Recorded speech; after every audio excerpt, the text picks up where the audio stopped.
Imagine gastar mais de 40 bilhões de reais em uma única construção. Uma obra tão gigantesca que exigiu desviar um dos maiores rios do planeta. Uma obra que dividiu opiniões, provocou protestos internacionais e transformou para sempre uma região inteira da Amazônia.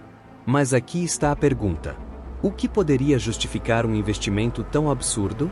E mais importante, será que valeu a pena? Hoje você vai conhecer a história da construção mais cara do Brasil. Uma obra tão colossal que pode ser vista do espaço. E o final dessa história talvez não seja o que você imagina. Tudo começou com um sonho antigo. Durante décadas, engenheiros brasileiros observavam o rio Xingu, no Pará. A força das águas parecia perfeita para gerar energia. Mas havia um problema. O projeto era tão grande que parecia impossível.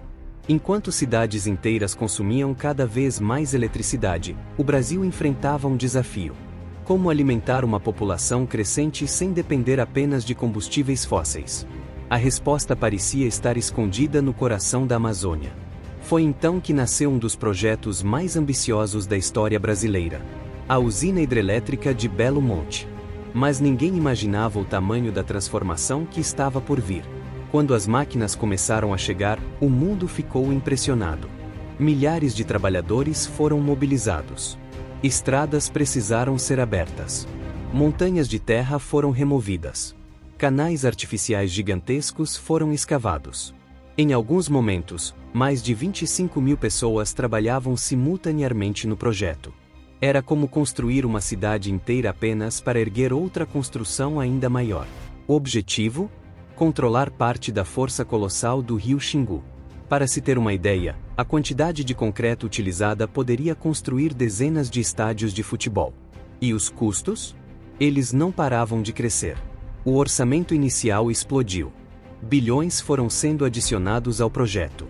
Mas isso era apenas o começo dos problemas. Enquanto a construção avançava, a resistência aumentava. Comunidades indígenas levantaram um alerta. Ambientalistas denunciaram impactos irreversíveis. Celebridades internacionais começaram a falar sobre Belo Monte. O projeto passou a ser discutido em jornais do mundo inteiro. A pergunta era simples: vale a pena produzir energia sacrificando parte de um ecossistema único? De um lado, havia quem defendesse a necessidade energética do país. Do outro, aqueles que acreditavam que o preço ambiental era alto demais.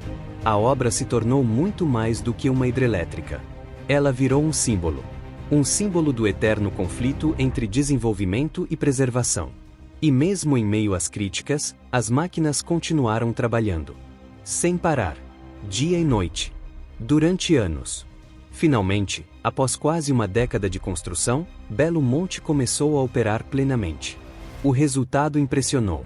A usina tornou-se uma das maiores hidrelétricas do mundo. Capaz de abastecer milhões de residências. Uma verdadeira fábrica de energia.